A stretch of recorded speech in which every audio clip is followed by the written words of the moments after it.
Are we still in the practice session or are we going live? We're live. Yeah. Okay, all right, perfect. Well, welcome everyone. I hope that everyone's doing well. I'm Tanya Whittle, a faculty member in the Sociology and Criminal Justice Department. And today is the first of a series of research presentations that our department is going to be doing throughout the semester as part of our effort to promote a culture of research on campus. And so today we've titled our talk An Invitation to Sociological Research from DSU Sociology and Criminal Justice faculty. Just to give you a quick overview, in just a moment, we are going to have our esteemed chair give us opening remarks. And then we are going to do a brief overview of what sociological research is and the different types of research that are used. And then we're going to go through faculty profiles, try to introduce you all to the faculty that are doing sociological research, and also let you know some of the projects that are going on so that you can get involved if you wish to do so. So with that, I'm going to turn it over to Dr. Tutu, our chair. Thank you, Dr. Weddell, and thank you all panelists for coming. Thank you for joining us. Good morning and welcome to the Department of Sociology and Criminal Justice at Delaware State University. First of all, let me express my sincere gratitude to the department's research committee and the colloquium planning committee, specifically Drs. Tanya Weddell and Sharon Goodman, especially for their seriousness on this department endeavor. At this time, let me take a minute to address our student attendees. We as a department are committed to the academic welfare of our dear students. We take great pride in your successes, and therefore the faculty and I, as the chair of the department, will leave no stone unturned to make your experience in this department a pleasant and a fulfilling one. Now, some of you may recall, last year, I told you that the department is on course to rubbing shoulders with any rival institution on the planet, and that we were just beginning. I entreat you to take time to look up the exploits of your esteemed professors in the area of grant acquisition and research publications. Dear students, I can assure you that you are in good hands academically. As you may be aware, to ensure that you are retained in the program and in the department, a retention specialist of high repute has been hired. He is in the person of Mr. Perry Phelps, a former Delaware Department of Correction Commissioner. Expect to hear from him via email, and in the course of time, we will host a forum exclusively for our precious sociology and criminal justice majors. Now, I will make a few comments about undergraduate research. I should be emphatic about this. Inextricably connected to having a fulfilling academic career when you graduate from DSU is undergraduate research experience. And that is what makes this colloquia so crucial for your education. Given the current workplace and marketplace environment and demand, it is impossible to overstate the importance of undergraduate research. The benefits of undergraduate research experiences are gleaned through vital learning outcomes. So for example, a number of studies have shown that undergraduate research experience increase, for instance, understanding, confidence, and awareness of student participants. In one such study, approximately 88% of the respondents surveyed reported that their understanding of how to conduct a research project increased a fair amount or a great deal. And 83% said their confidence in research skills increased. It is also reported that 73% indicated that their awareness of what graduate school is like increased. Therefore, as you listen to your professors today, pay close attention to all the research opportunities available in the department. Approach your professors and get involved in their research. All of you, under the sound of my voice today, should endeavor to present during DSU Research Day in April of next year, and every research day thereafter. To our faculty, well-wishers, and attendees, thank you for your continual interest and support of the department initiative. I wish us all a productive semester full of academically inspiring debates. At this point, without further ado, I yield back to Dr. Whittle. Dr. Whittle. Thank you, Dr. Tutu, for those words. As always, you're a great champion of our efforts, as well as always encouraging us to endeavor for greater. So thank you. You're welcome. We'll be calling on you throughout the semester, I'm sure. Absolutely.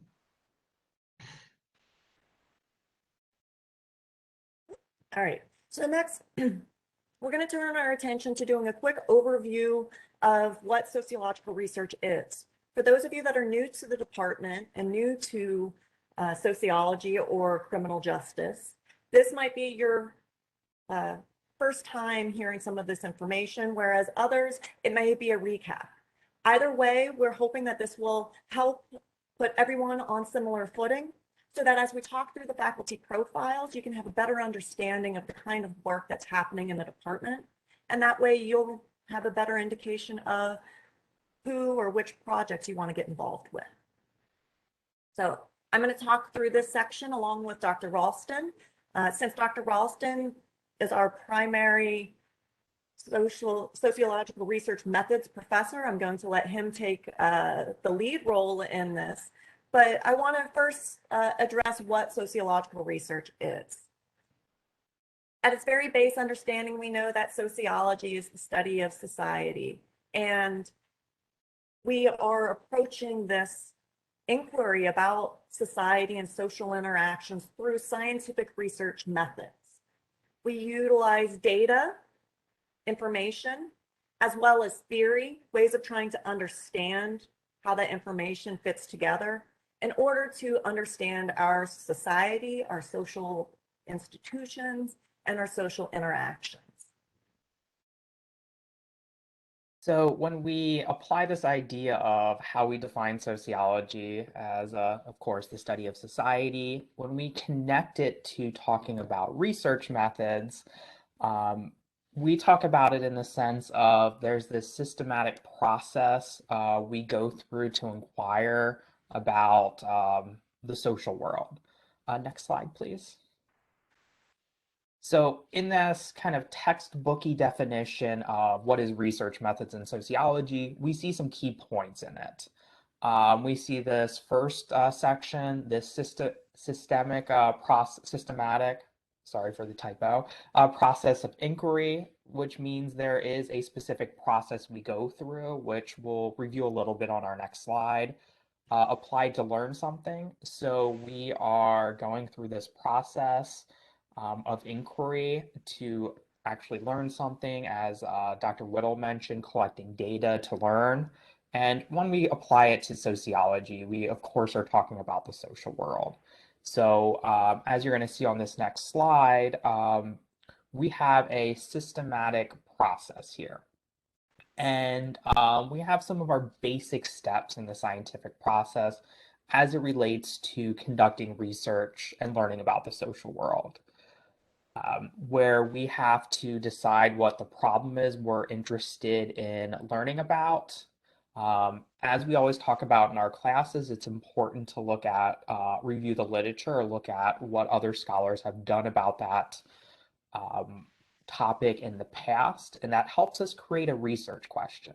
And the research question is key in completing research because this is a question we want to be able to answer through our research method, through the research we conduct. Once we develop a research question, we need to actually think about what our research design is going to look like.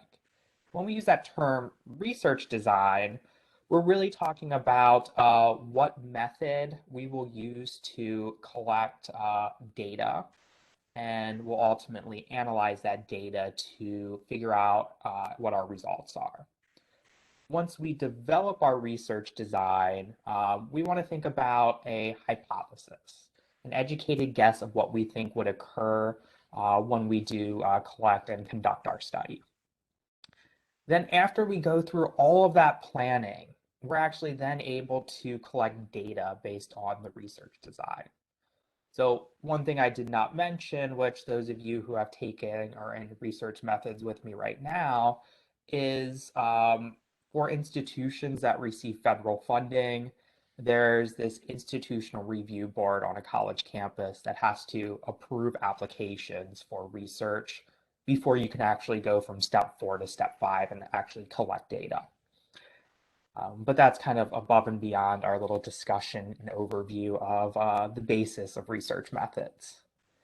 Now, once we collect our data, of course, we need to figure out what our data tells us. And that's where we would analyze our data, whether we're analyzing things like interviews or survey answers. We're looking for various patterns in the data because those patterns are going to tell us what our results are. And we need to be able to interpret those results, report our findings. Typically, when we're reporting our findings, oftentimes in our classes, we read academic journal articles, or you might report your findings through presentations, as Dr. Tutu talked about during Research Day, or if you're really good at it, you might actually be able to write a book out of it. But the idea is that our findings help us develop ideas for future research, which is why you see this research process steps go in a circle, because oftentimes our future research leads to kind of starting this process all over again. So we see a little bit of a cyclical process here for completing research and how ideas and results we find in our research can lead us to doing additional future research on further on the same topic or something slightly different. Next slide, please. So Dr. Weddle mentioned theory as important and data as important in research we do when we're talking about the academic field. So our theory helps us frame our research questions and make sense of the patterns we found when analyzing our data.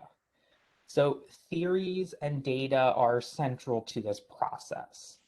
As you see on the slide, I included a visual representation of kind of 2 different ways we can incorporate both theory and data into our research.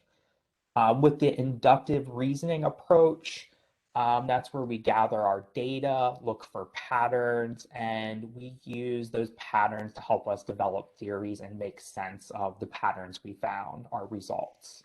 With our deductive reasoning approach, we use our theories to help us develop our research questions and kind of set up our research process and analyze our data and look to see whether our data supports theory testing or what our hypothesis ultimately is.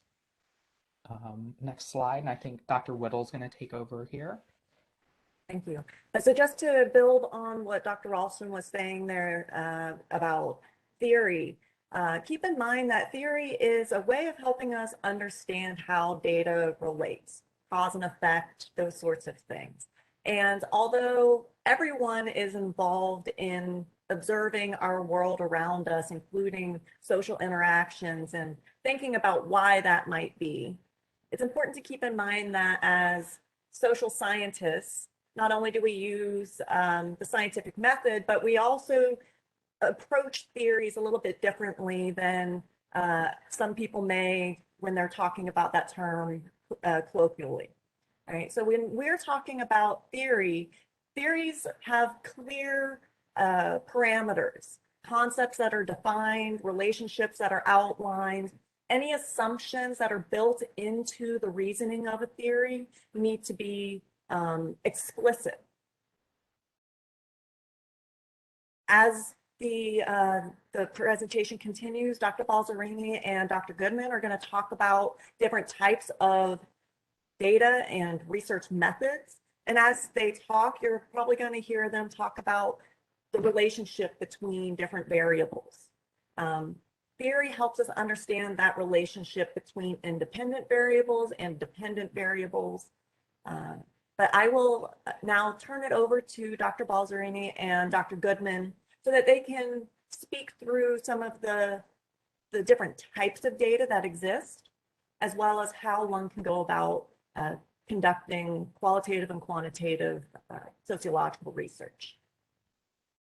So how is sociological research conducted? And we're going to start with Dr. Goodman, please. Okay. Thank you, Dr. Widow. So quantitative research really focuses on using number to tell a story. So if you're interested in some social issues, looking at relations between variables, so you're using numbers and to illustrate and to get some result. For example, if you're looking at, let's say, gender pay gap, I use that example a lot in my classes. And so last year, studies reported that last year, women working full-time or part-time, they make 84% of men have made. And that 16% is the number used to illustrate the gender pay gap. So that is a quantitative piece. And other study shows that younger women, for example, age group in 25 to 34, so their pay gap is smaller compared to older age group. And 7%, so that is the gender pay gap. So that 7% is the result we used to tell a story to illustrate this, whether being male or female, whether being men or women, that is associated with your income. So I will cover data collection and data analysis in this brief kind of presentation. Next part, please, Dr. Widow. So I'll talk about primary data analysis, secondary data analysis, and some of the methods sociologists use a lot. And next, please. Sorry, I used a lot of kind of animation that. Next slide. Thank you.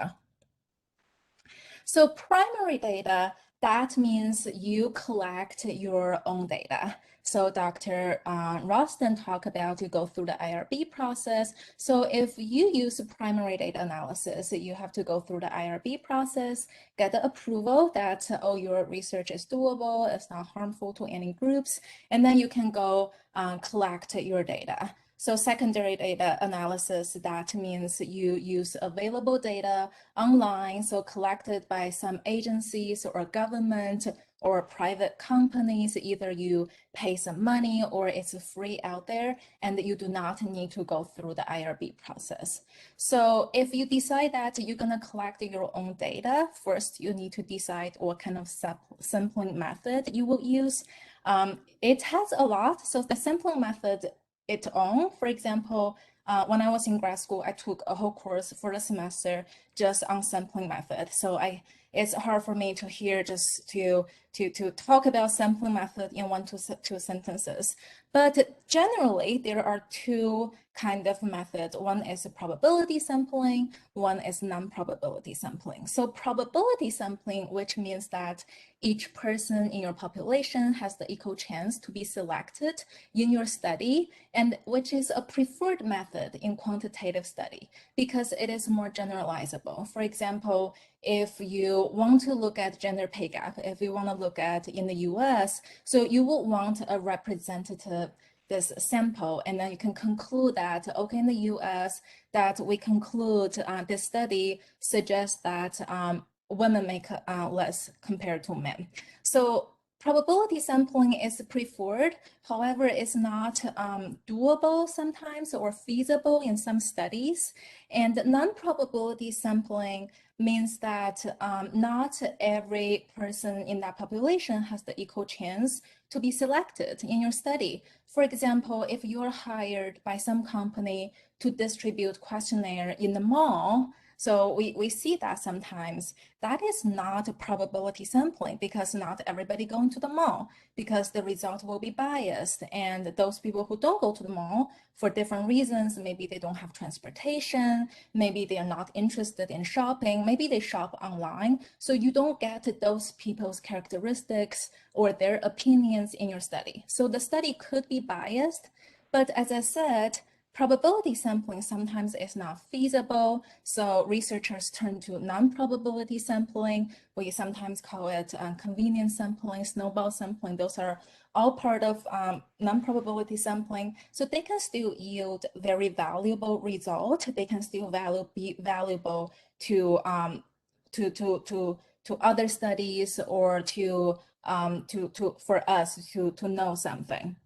So after we decide what kind of sampling method we will use, then you're gonna create your survey, right? So there are some general rules how you write up your own question. If you have to write your own question, and some of the questions can be just consistent with the others. For example, can you click, Dr. Widow? Thank you. So here is an example of the survey. So it asks, what is your race? So this question and answers are very standard. It is consistent with what's the census been doing. So as we said, race is socially constructed. It has been changing over time. So the answer has been changing over time. So this kind of question, demographic question, we want to be consistent with the Census Bureau and to be consistent with other surveys. And if you create your own survey questions, there's a set of general rules. For example, your questions need to be easy to understand. So it's not a GRE test. We're not testing who know some hard, difficult words. So it needs to be clear, easy to understand. Your participant just read it and then don't need to really process it and then give you an answer. And then, of course, the answers are mutually exclusive if it is not multiple answers that's allowed. And also unbiased tone, that is important. We don't want to be like, oh, having a question, for example, oh, we all know that vaccine is great to combat COVID-19. Are you gonna take the vaccine? So we don't wanna have this question associate with positive or negative. So that could influence your participants' attitude toward that question. So that means that you might not get the valid answer. Next, please.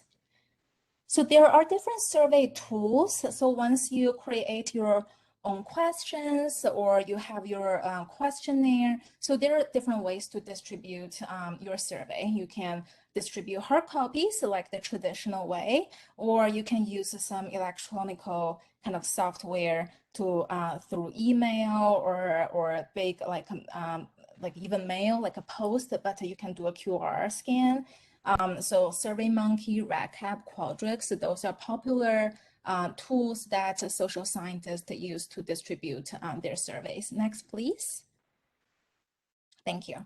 So secondary data analysis, that means, as I said, you basically use other agencies' data already available. If you're interested in health, if you're interested in socioeconomic outcome, income, unemployment, education, there are a lot of surveys out there. They are nationally represented, very big sample size, and you do not need to go through IRB. And most of them are free. Many of them are free.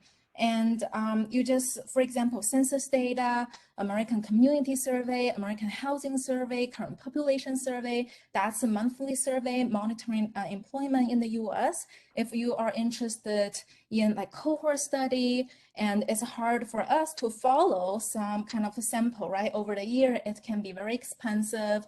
It can cost a lot of time and money. So there are like a national longitudinal survey of youth. There's Ad Health. And if you're interested in during the pandemic, how people spend their time, like on childcare, on work or leisure. There's American Time Use Survey. So there are different topics that's covered out there, and there are more surveys there. So the advantage of secondary data is, of course, is less expensive. It's very fast. You got this data. So I am involved in some study now. We collect our own data. We started in March collecting this data, and it's been like 6 months. So we have 900 participants. That's great, but it took 6 months. But if you use secondary data, so if you do American Community Survey, for example, you just one click, download the sample, and they can have millions of the sample. Just make sure you have a computer that's very powerful to run your analysis. It happened to me before, the computer not good enough to run the analysis. So there are more and more just surveys and different years. You're looking at historical analysis in the 70s in Delaware, what's people's life like. You can go to the census, just click in the 70s. So next slide, please. So I want to introduce you to IPOMS. I know I don't have a lot of time. Sorry, Dr. Balzerini. So if you're interested in secondary data and you don't know where to go first, so many data sets, so many interesting variables. I don't know the year. I don't know how to download them.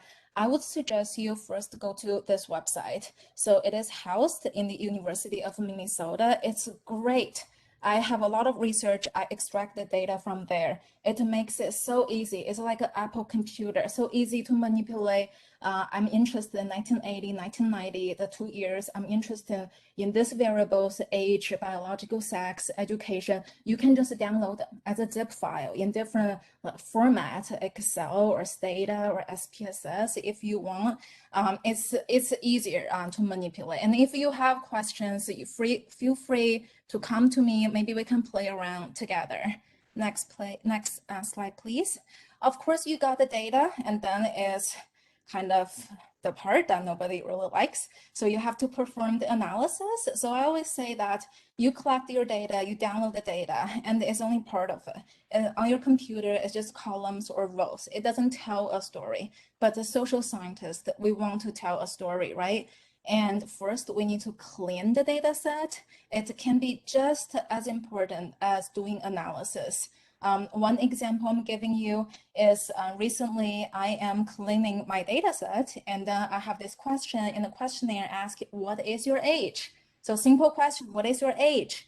And I'm looking at the distribution of this variable, and I found that, okay, the maximum is 1994. And nobody is over 1,000 years old, right? So that means that someone type in the year of when they were born. So if I didn't clean the data, I just use it, and then in my regression analysis, that can skew my result because that kind of skew, like bring up the average, bring up the median of the age of my sample. So that's why I say cleaning the data set is just as much important as running the analysis because you want to have a valid result. And of course, if you're interested in doing just group averages, there's a t-test, the chi-square test, or next, please, just complete this. Yeah, thank you. And there's psychologists or experimental research. They love doing ANOVA to Markova, just looking at group differences. And sociologists, criminologists, when they do quantitative research, they love regression analysis. And of course, each type of regression analysis really, if you want to really know how to perform that, it can take like a semester or course to study them. And next, please. So based on their different, what you're looking at, if you're looking at income, if you're looking at employment, vaccine hesitancy, because those variables are different, whether they are continuous, whether they are categorical, whether they are count variables. So the regression analysis can be different. Next, please. And of course, there are a lot more other analysis that we use from either statistics or econometrics that we do for our study. And that's what I have. Thank you very much. And I'll give it to Dr. Balzerini. Good morning. Thank you. So to continue where Dr. Goodman left off, and I'll start just by kind of comparing the two very quickly here. Quantitative research, as Dr. Goodman explained, it's about establishing strength of correlation between variables. Okay, so you want to understand whether or not a parent's level of education affects whether or not their children will go to college. You find that data, and you use, the dependent variable would be whether or not children go to college, and the independent variable would be the educational level of the parents. And to even ask that question, you need to have some theory that education is somehow related to the education of parents is somehow related to the educational attainment of children. That's theory, right? And it's a very deductive approach. And what research shows us is that indeed, the higher level of a person's parents' level of education, the more likely the kid is to achieve higher levels of education. And this is the correlation between the independent and dependent variables. Now, while qualitative research can be deductive, you can have a theory and then go out and do some qualitative methods to try to establish whether or not the theory is valid. Most qualitative research, as Dr. Ralston showed in one of his slides, is inductive. Very often, you approach research by studying a group, or you study a case, and you try to gather as much data on that group or that case as possible to try to understand things like why things happen the way they do, or how people experience the world, or how people make sense of the environment around them, or what shapes people's identities and self-images. And qualitative research focuses on perceptions, interactions, and interpretations, which vary from person to person. You can't capture an interpretation as well by asking a yes or no question on a survey. In order to capture an interpretation, you might need to ask somebody, so how did you experience that? And then let them go, And qualitative research helps us understand the impacts of social structure and culture on people. So very often you would study a group, and then you would gather the data, and then from there, find the patterns, and then in very many cases, generate theory that later on quantitative researchers will test, giving out surveys or using secondary data sets or things like that. So both types of research work together. And when they work together, you can create really robust and powerful explanations for the influence of social structure and culture and correlation and social action in our society. In fact, deepen the whole thing, because when done properly, both qualitative and quantitative research can complement people. So next slide, please. So I'm just going to talk about a few methods, and one of the classic and probably the most consistent method of qualitative research is to do interviews. And I just have some pictures of here to kind of give you a sense of what that might look like. So let's take an example that Dr. Goodman introduced, which was the gender pay gap. And let's say you were a qualitative researcher and you were interested in understanding how the gender pay gap is experienced by women who work in Amazon warehouses, the warehouses with the forklifts and all the stuff. So what you would do then is if you were doing interviews, you would recruit women working in warehouses at Amazon warehouses. And, prior to this, you would design a questionnaire based on some research and information you've gathered. You'd read about the gender pay gap. You'd read about the findings. You'd try to understand, generally speaking, what this pay gap is all about and how it's experienced in different places and at different times. So then you would develop an interview. And it's not like a job interview. In fact, most interviews done qualitatively are very much like a conversation. They build upon themselves. So you might have some questions set up that you would ask a person. For instance, if I were interviewing people, women working at an Amazon warehouse, I might start off by saying something like, so how did you get this job? And then just let them talk. And then based on what they're saying, I might have an additional question. So perhaps they'll say something like, oh, well, I had a friend who worked here and they recommended me for the job. So then I might hear that and I might say, oh, was the friend a man or a woman? She was a woman. She's a longtime friend of mine. So what did she do? Did she talk to her boss? Did she give you a job announcement? Oh, she talked to her boss. You see, it would be this ongoing conversation based on the answers. And these are called open-ended questions because they give the respondent the opportunity to tell what happened to them. It tell like how they made sense of the world, how they negotiated the world they're living in, how they interpreted what they experienced. And maybe it was just getting a job at Amazon, right? And a lot of people aren't going to maybe think too deeply about that. But as a sociologist, you think deeply about the most mundane things in our society, because the most mundane things are literally the foundation and bedrock of the patterns of our society that explain pretty much everything. So, that's really what we need to focus on. So then you would ask these types of questions and you would move on. And, maybe I'd ask another question like, so has anybody ever discussed what they make, with your coworkers? Do you ever talk about your wages or your salaries? And maybe the person says, yeah, sometimes, but not so much. I'll have conversations with so-and-so and so-and-so. And I'll go, well, do you usually have these conversations with men or with women? And on and on and on and on, things like that. So that's generally speaking how you would conduct an interview. And you would refer to your interview protocol, which is your basically set of questions, and you give the respondent the chance to tell how they experience the social world.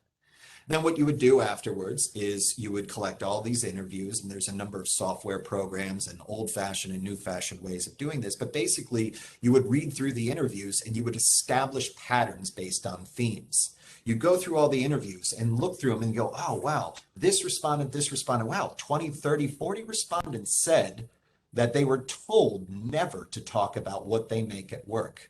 And you wouldn't necessarily even talk to people at the same warehouse. You talk to people at different Amazon warehouses, people who don't know each other. And if people who don't know each other experience a similar pattern in an environment like that, then you can kind of go, oh, here's a pattern here. Here's something that is important to understand that might be shaping the way women experience working at Amazon in a warehouse, which then indeed could be part of how they experience or unfortunately are afflicted by a gender wage gap or an inequality or discrepancy in the way that they are paid.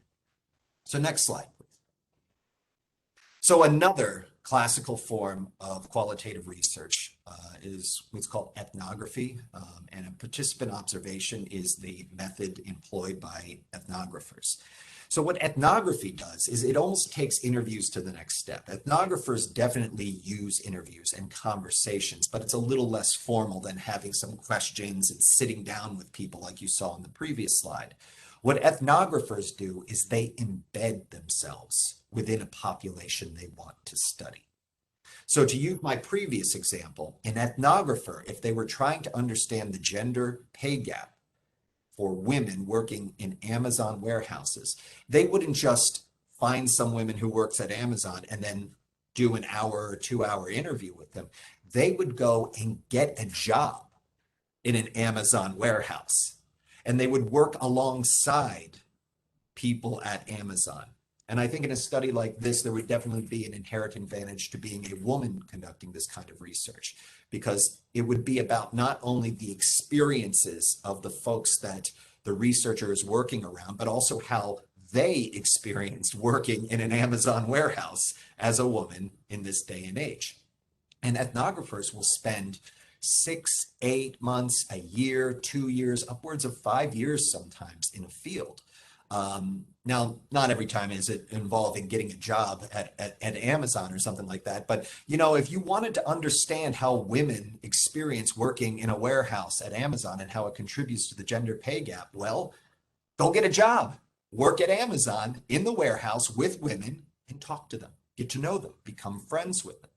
You would disclose that you're a researcher, you would disclose that to your respondents, but you would try to capture all the day-to-day interactions and conversations and, all of that little tiny day-to-day stuff that makes up cumulatively our social lives. And that's how ethnographers collect their data. It's highly involved. It requires an enormous amount of time.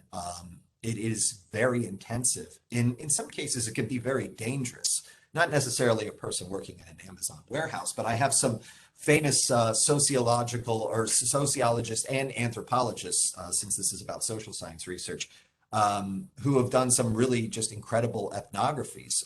The top left there, that's Victor Rios.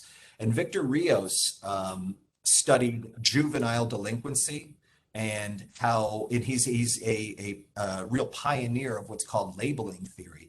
And he worked with, and indeed he comes from a background as a young person who was arrested and involved in gangs, and he hung around young people who were in gangs and who were in juvenile delinquency, and he really observed how schools shape the way young people start to identify themselves, how they start to label themselves as delinquent or deviant or criminal, how the schools kind of shape those types of things. And in order to gather that data, he hung out with young men primarily, but women as well, in high school who, for lack of a better term, were in trouble often. The middle picture there, that's Sudhir Venkatesh. He's a sociologist. And when he was in graduate school, he was sent out by his advisor, William Julius Wilson, a very famous sociologist, into one of the most dangerous housing projects in South Chicago to study the drug trade and drug gangs. And Sudhir Venkatesh almost got himself hurt and maybe even killed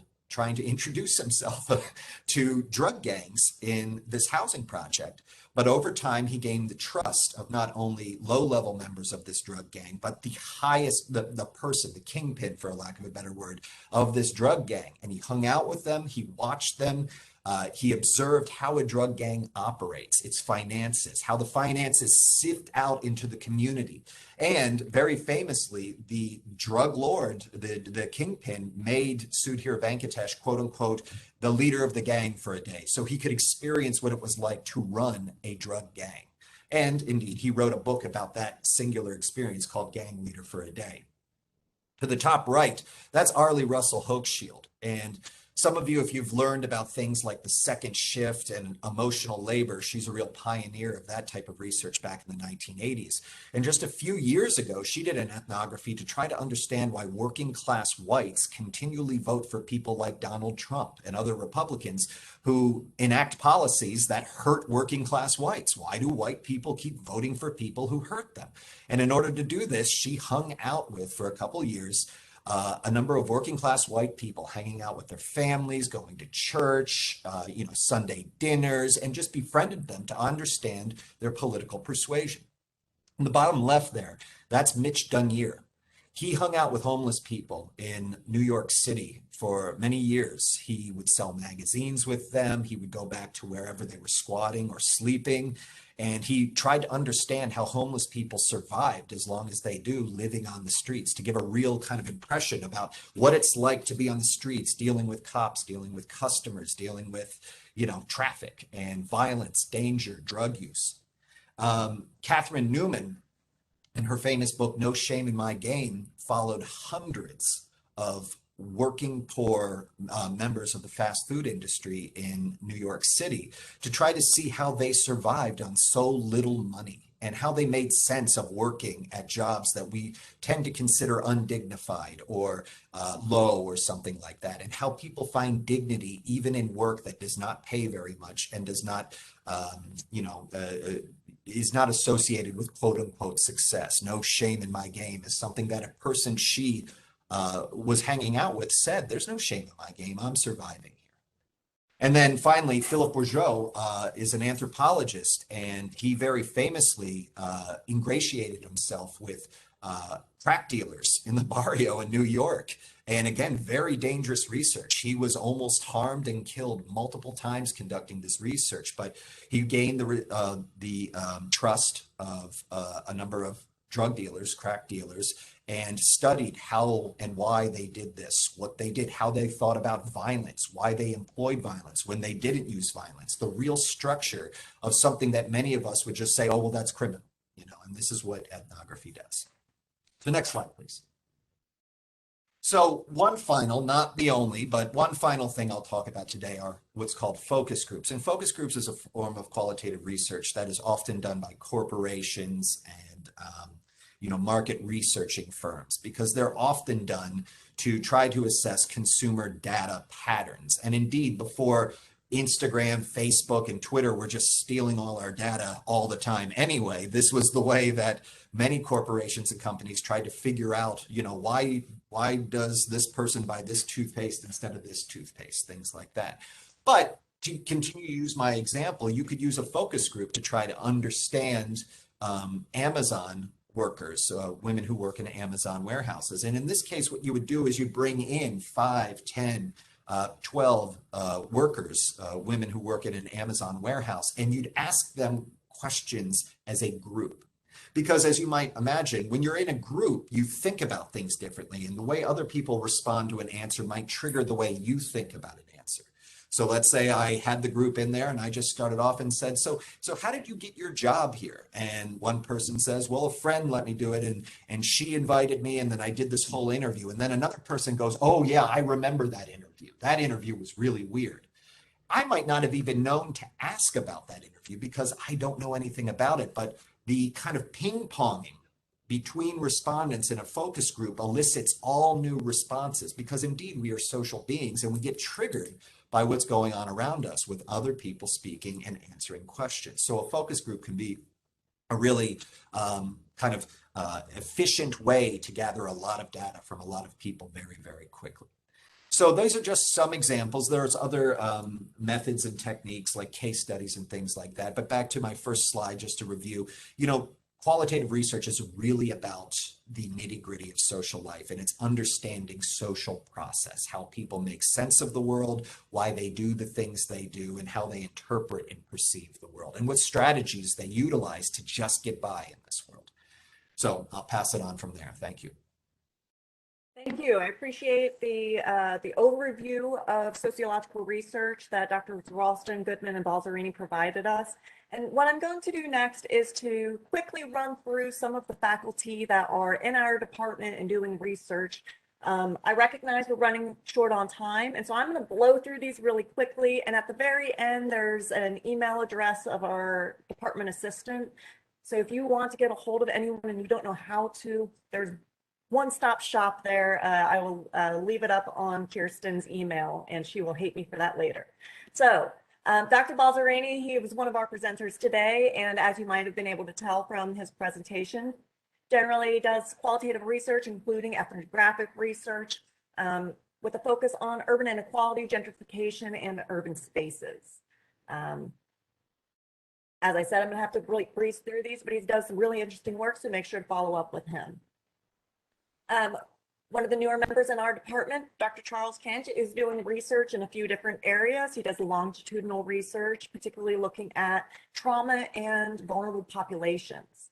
Also looks at the politics of migrants and refugee services in France and Italy, which I didn't know until I got this slide, so I want to follow up with him on that. And then also he looks at the climate crisis, extreme weather, and children's health in Delaware and Louisiana. So with environmental issues becoming more of a focus, maybe our students will want to reach out to him on that. He uses mixed methods, and I'm going to breeze through some of the additional detail on him, but he is going to have a presentation of his own later in the semester. So I hope everyone will come out and learn more about him, the new faculty in our department, and his research. Dr. Sharon Goodman was also one of our presenters. She is the co-chair of the research committee here in the department, focuses primarily on quantitative research, is looking at family supports of freshmen, also looking at social and behavioral implications of COVID-19 testing, particularly in Delaware's underrepresented communities, and looking at how the pandemic, the COVID-19 pandemic, affected the mental health of college students, which that last one there is a mixed methods study. Anwar Wassini is one of the professors in our department. He's working on multiple projects with multiple other faculty, some of which looks at social capital and health across spaces, some international comparisons. Dr. Tutu and Dr. Parker are working on a DENREC project with Dr. Wassini, looking at communication and interactions with the public, with special considerations, again, to underserved communities. He also looks at policing in international jurisdictions, and looks at legal socialization and formulation of criminal justice legitimacy.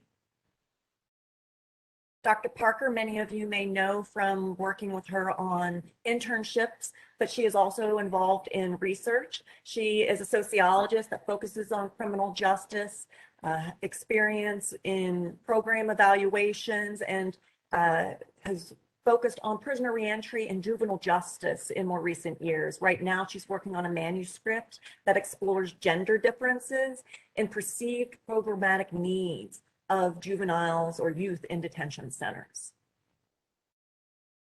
She's also working on a research project looking at quality education for minority networks. And this is a collaborative project with Professor Kim Boyton, who I don't have a slide for, I apologize, Dr. Dillard, and also Dr. Ralston. And again, this project here was mentioned on Dr. Wasini's slide, but there is a collaborative project working with DNREC, which is Delaware Natural Resource and Environmental Controls. Dr. Kevin Ralston, who presented earlier, he focuses on race, class, gender, and victimization. So he's got a couple current projects, one of which is looking at the relationship between officers and incarcerated people in different prisons. So looking at US contacts as well as Norway prisons.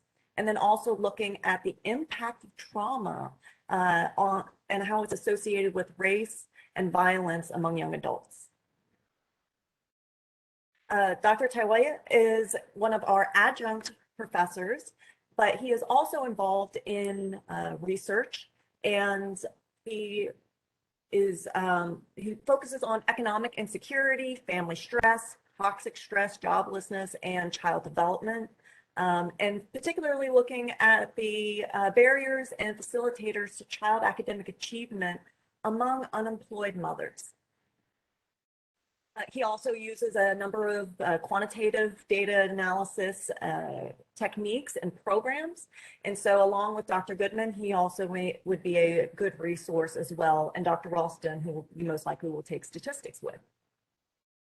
And then the last faculty slide I believe I have in here is mine. I'm Dr. Tanya Whittle. I focus primarily on law and society, legal consciousness, street level bureaucrats and their discretionary decisions, with a focus in corrections and looking at collateral sanctions and collateral consequences of punishment. I'm doing an evaluation right now on the effect of Delaware's in-prison drug treatment programs, and I'm also looking into the feasibility of expanding higher education to people within Delaware prisons, particularly as it relates to reducing recidivism and helping people in the reentry process. So as I said, we are running over. I apologize to everyone.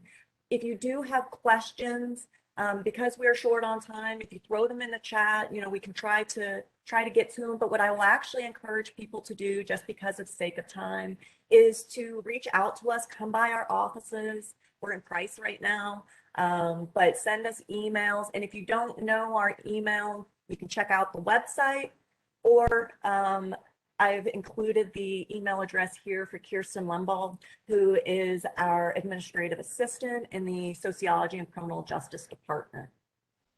So with that, I will thank everyone for your attendance, and I will turn it over to Dr. Goodman, just in case there are any questions that are in the chat we need to address.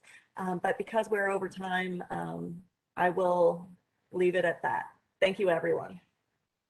Thank you so much, Dr. Whittle. I specifically want to thank Dr. Whittle for designing this course for our students and also our panelists for attending. Thank you for everybody attending in this rainy weather. Just mark your calendar that October the 7th, that's 2 weeks from today, our Dr. Charles Kange will present his study. So please check your email, get the link, and we'll have the same format, virtual. We will see you in 2 weeks. And thank you again. Stay dry and bye-bye.